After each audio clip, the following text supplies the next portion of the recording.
হরে কৃষ্ণ।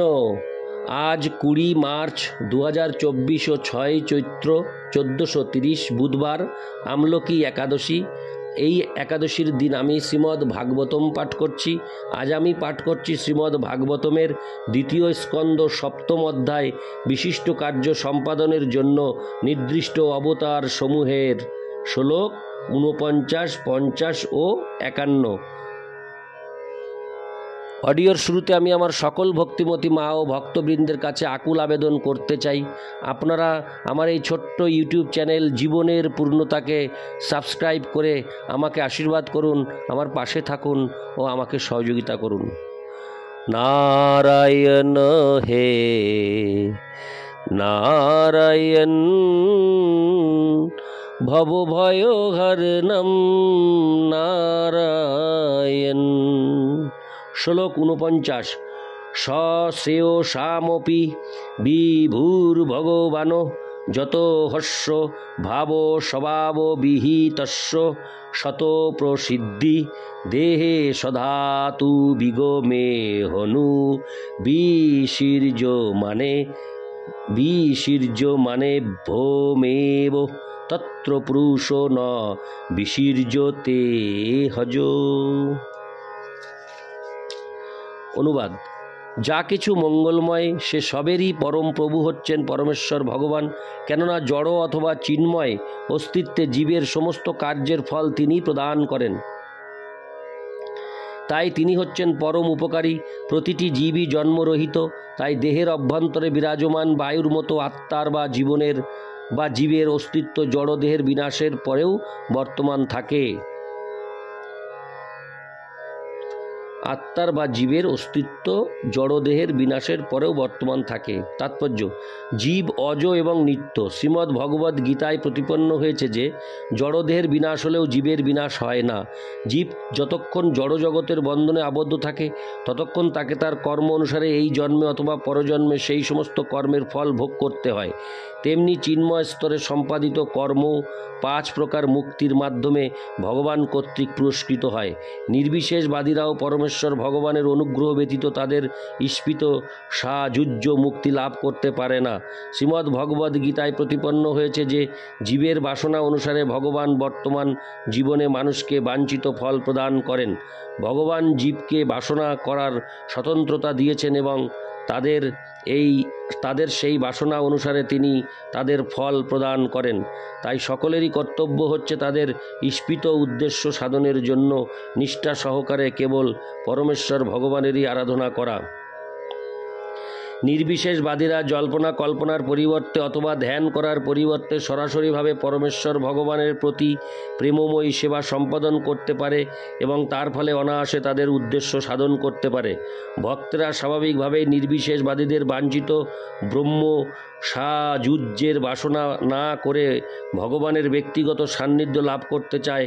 ভক্তেরা তাই তাদের স্বাভাবিক প্রবণতা অনুসারে ভগবানের দাস, সখা, পিতা মাতা বা প্রেয়সী হতে চান।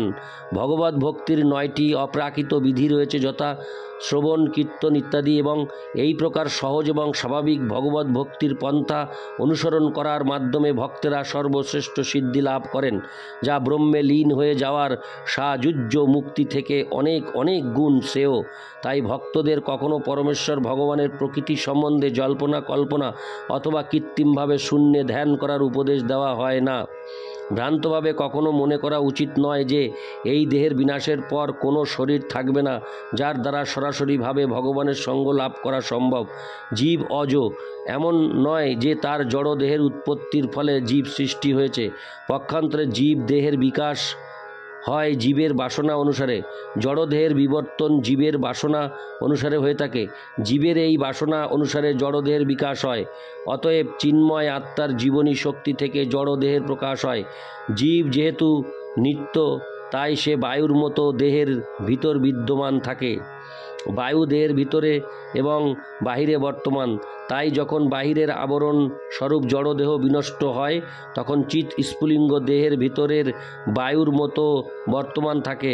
আর ভগবানের পরিচালনায় যেহেতু তিনি হচ্ছেন জীবের পরম শুভাকাঙ্ক্ষী, জীব তৎক্ষণাৎ ভগবানের সঙ্গে সঙ্গ করার উপযুক্ত সারূপ্য, সালক্ষ্য, সার্ষ্টি বা সমীপ্য মুক্তিলাভের অনুরূপ দেহ লাভ করে।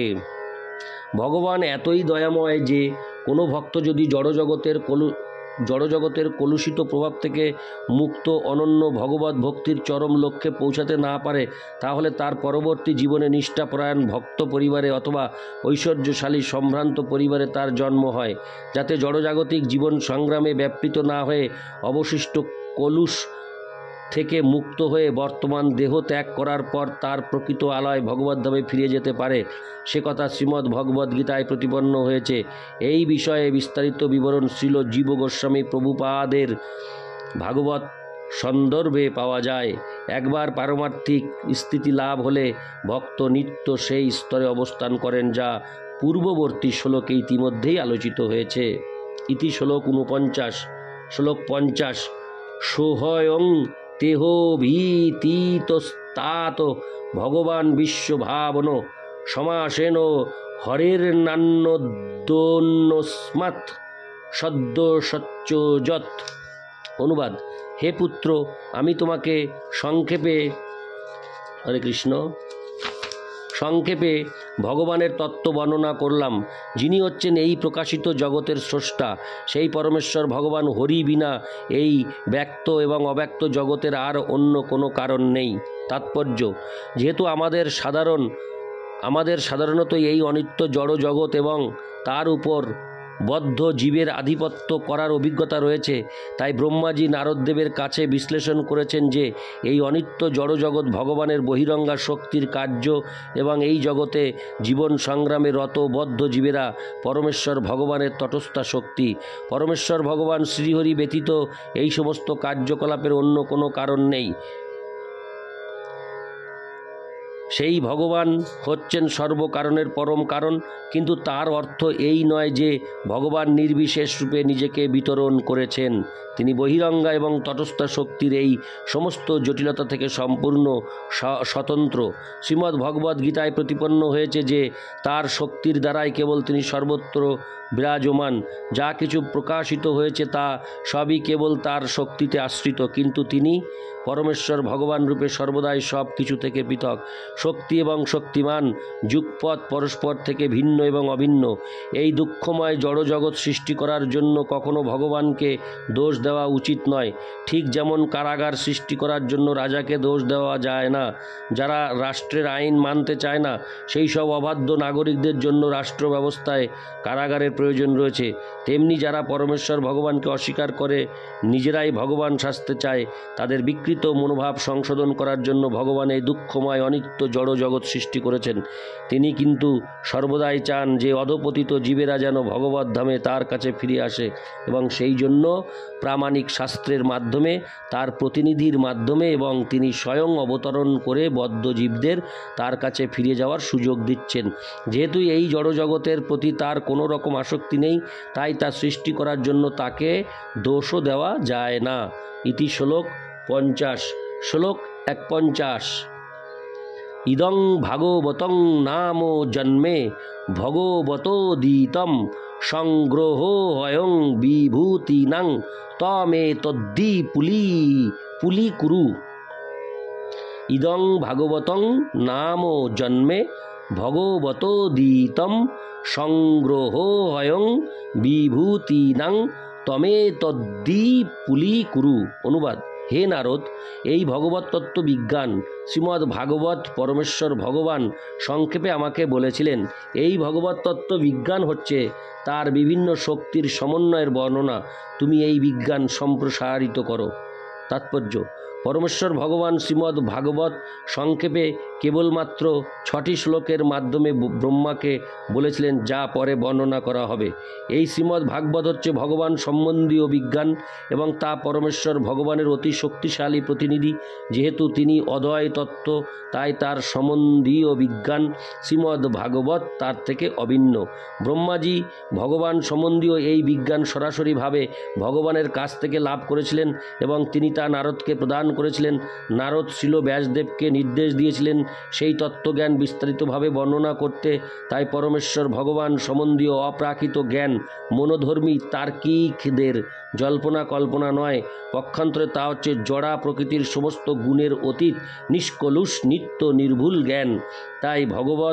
তাই ভাগবত পুরাণ হচ্ছে অপ্রাকৃত শব্দরূপে ভগবানের অবতার এবং ভগবান থেকে ব্রহ্মা, ব্রহ্মা থেকে নারদ, নারদ থেকে ব্যাস, ব্যাসদেব থেকে সুখদেব গোস্বামী থেকে সুত গোস্বামী।